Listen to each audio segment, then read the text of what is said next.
गोपालगंज नामक गांव में मदन नाम का एक किसान रहता था। मदन अपने खेतों में बहुत मेहनत से काम करता था और उससे ही जो आमदनी होती उसी से उनका घर चलता था। मदन के घर में उसकी बीवी माला और 2 छोटे छोटे बच्चे थे। माला, मैंने अपनी जमीन पर आम के पेड़ लगाए हैं। पड़ोस वाला किशन बता रहा था कि पिछले साल आम की खेती करने वालों को बहुत मुनाफा हुआ है और शहर में आम बहुत अच्छी कीमत पर बिके। इसलिए मैंने भी आम के पेड़ लगाने का सोचा। यदि सब कुछ ठीक ठाक रहा तो इस बार मुनाफा दोगुना होगा। हम लोग अपने घर की मरम्मत भी करवा लेंगे और बच्चों की पढ़ाई भी सही से चल पाएगी। अरे वाह, ये तो बहुत अच्छी बात है। भगवान हमारी मदद जरूर करेंगे और इस बार हमें बहुत मुनाफा होगा। हाँ, अब मैं भी खेत पर जाता हूँ।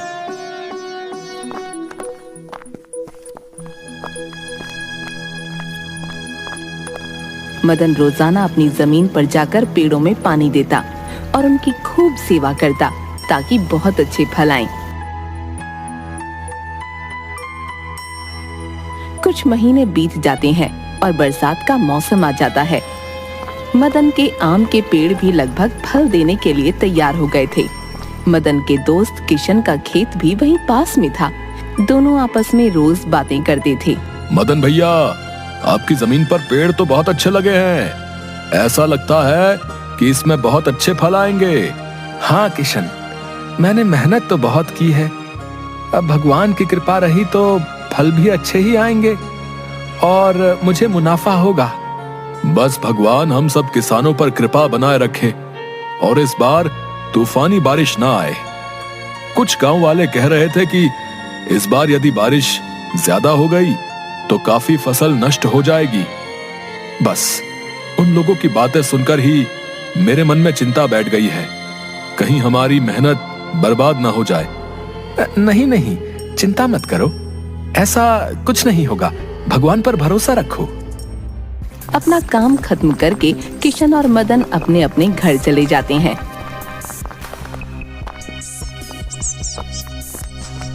मदन ने किशन को तो दिलासा दे दिया, किंतु उसकी बातें सुनने के बाद मदन के मन में एक डर सा बैठ गया कि यदि कहीं सच में ही तूफानी बारिश हो गई तो उसकी सारी मेहनत बर्बाद चली जाएगी।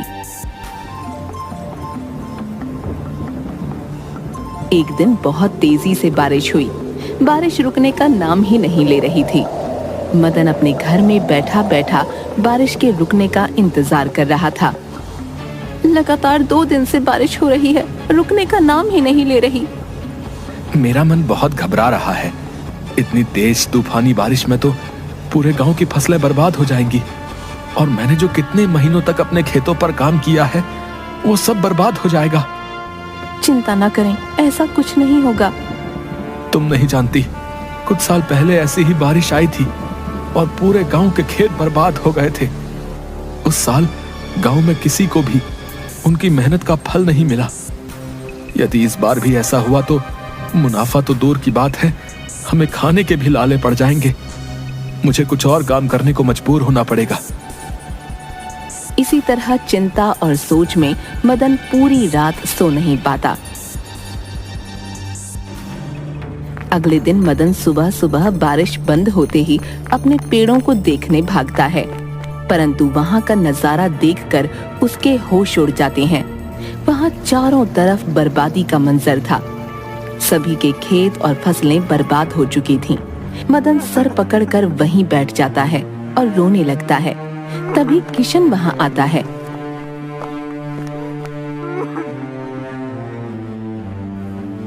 अरे भैया, इस बर्बादी की बारिश ने तो सभी किसानों की मुसीबत बढ़ा दी। देखो, तुम्हारी और हमारी मेहनत पर कैसे पानी फिर गया। मुझे कुछ समझ नहीं आ रहा, मैं क्या करूं। मैंने तो अपनी सारी उम्मीदें इसी फसल से लगाई हुई थी। मैं अपना घर चलाने के लिए क्या करूं, मुझे तो कुछ समझ नहीं आ रहा। अरे भैया, सभी का यही हाल है। गांव में जितने भी किसान हैं, सभी पर यह मुसीबत आई है। किशन चला जाता है,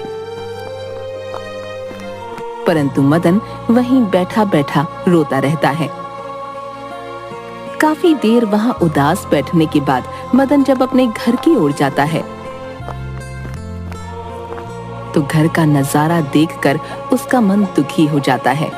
बारिश के पानी से घर की छत बह रही थी और भूखे प्यासे बीवी और बच्चे कोने में दुबके बैठे थे। अरे कहाँ थे आप? कब से मैं आपका इंतजार कर रही थी। देखिए ना, छत से कितना पानी टपक रहा है। भूखे प्यासे बच्चे कब से खाने के लिए कह रहे हैं, पर मैं खाना कहाँ से लाऊं? ना तो घर में राशन है, ना ही सोने की जगह। आप कुछ कीजिए ना, मुझसे बच्चों का ये दुख नहीं देखा जाता। माला, मैं कुछ करता हूँ। हमारा सब बर्बाद हो गया। भगवान न जाने कैसी परीक्षा ले रहा है। मैं बच्चों के खाने का बंदोबस्त करता हूँ। अपने बीवी बच्चों को इस हालत में देखकर मदन का मन रोने लगता है। अपने बच्चों के लिए खाने का इंतजाम करने की खातिर मदन घर से भागता हुआ बाजार की दुकान की ओर जाता है।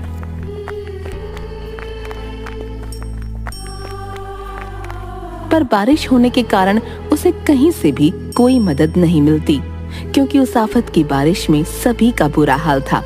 बहुत भारी मन से मदन खाली हाथ निराश होकर अपने घर की ओर लौट रहा था। तभी अचानक उसे एक चिड़िया के कराहने की आवाज आई। यह किसी पक्षी के रोने की आवाज कहाँ से आ रही है? वो इधर उधर नजर घुमाता है तो उसे एक घायल चिड़िया दिखती है, जो कि दर्द से बुरी तरह कराह रही थी। अरे, ये इस नन्ही सी चिड़िया को किसने घायल कर दिया? लगता है ये भी इस बारिश में घायल हुई है। मदन तुरंत अपनी परेशानी भूलकर उस चिड़िया के जख्म को साफ करके उसकी पट्टी करता है और उसे पानी से अच्छे से साफ करके उसे पीने को पानी देता है। कुछ देर में चिड़िया का दर्द कम होता है और वो मदन से कहती है, तुम कितने अच्छे इंसान हो। तुमने मेरी मदद की, मेरी जान बचाई। तुम खुद कितने दुखी और परेशान थे, फिर भी तुमने एक चिड़िया के दर्द को देखा और तुमने उसकी मदद भी की। चिड़िया को बोलता देखकर मदन बहुत हैरान होता है और उससे पूछता है, तुम एक पक्षी हो, फिर भी इंसानों की भाषा कैसे बोल रही हो? तुम साधारण चिड़िया नहीं हो। हाँ, मैं एक जादुई चिड़िया हूँ और मैं तुम्हारी परीक्षा लेने आई थी। मैं देखना चाहती थी कि इतने दुख में भी क्या तुम मेरी मदद करोगे। तुम इस परीक्षा में पास हुए, इसलिए मैं तुम्हें इनाम देती हूँ। तुम मुझसे कोई भी वरदान मांग लो, जो भी इच्छा जाहिर करोगे वो पूरी हो जाएगी। मदन कुछ सोचने के बाद चिड़िया से कहता है, आप तो सब जानती हैं, मेरी पूरी मेहनत पर पानी फिर गया। मेरे पेड़ फल देने को तैयार थे, परंतु ऐसी तूफानी बारिश आने की वजह से मेरी सारी फसल बर्बाद हो गई। आप मेरी कुछ ऐसी मदद करें कि मेरी सारी फसल ठीक हो जाए और मैं इस मुसीबत से निकल पाऊं। मैं तुम्हें कुछ जादुई बीज दे रही हूँ। इन्हें तुम कल सुबह अपने खेतों में डाल देना। फिर देखना, तुम्हारे पेड़ों पर सोने के आम लगेंगे। तुम्हारे जो पेड़ बर्बाद हो गए हैं, वे सभी इनके जादू से ठीक हो जाएंगे और उन पर सोने के आम लगेंगे। इसके बाद तुम्हें कभी भी चिंता और गरीबी का सामना नहीं करना पड़ेगा। चिड़िया वो जादुई बीज देकर उड़ जाती है। मदन वहीं बैठा सोचता रहता है, क्या इस चिड़िया ने सचमुच जादुई बीज दिए होंगे? क्या सचमुच मेरे बागों में सोने के आम लगेंगे? ऐसा हो गया तो मेरी सभी मुसीबतें खत्म हो जाएंगी और मैं सुख का जीवन बिता पाऊंगा। मदन घर पहुंचता है। आप कहाँ गए थे? मैं कितनी परेशान थी, आप कुछ कहकर भी नहीं गए। माला, मैं अपने खेतों में गया था। वहां सारी फसलें पूरी तरह बर्बाद हो चुकी हैं। मैं वहीं बैठा रो रहा था, तभी कुछ जादुई घटना हुई। ये कहते हुए मदन माला को सारा किस्सा बताता है कि किस तरह जादुई चिड़िया ने मदन को जादुई बीज दिए।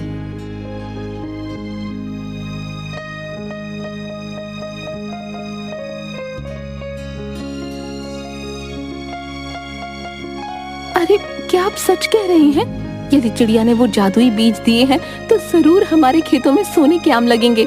उसकी कही बात जरूर सच होगी। तुमने उस चिड़िया की मदद की, अच्छाई का फल तुम्हें मिलेगा और हमारी सारी मुसीबतें दूर हो जाएंगी। बस अब हमें अपने खेत में जादुई फसल का इंतजार करना होगा।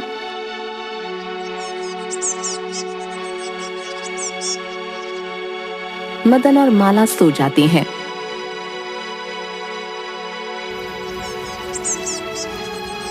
और अगले दिन सुबह ही मदन अपने खेतों में जाकर वो जादुई बीज डाल देता है।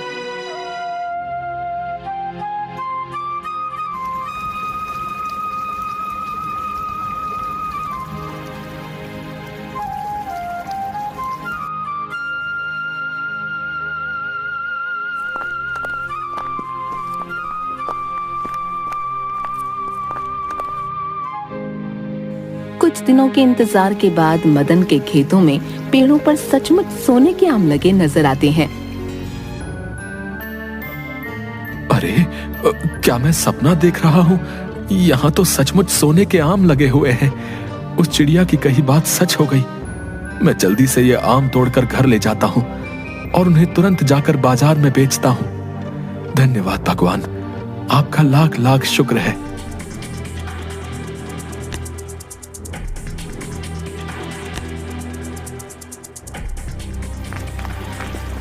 मदन वो आम लेकर घर की ओर दौड़ता है।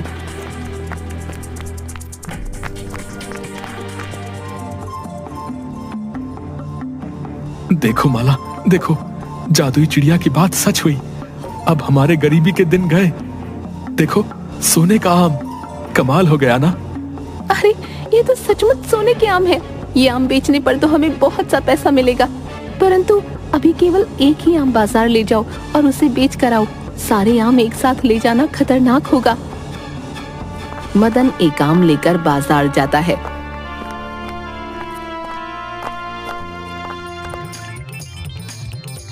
और उसे बेचने के बाद उसे काफी पैसा मिलता है।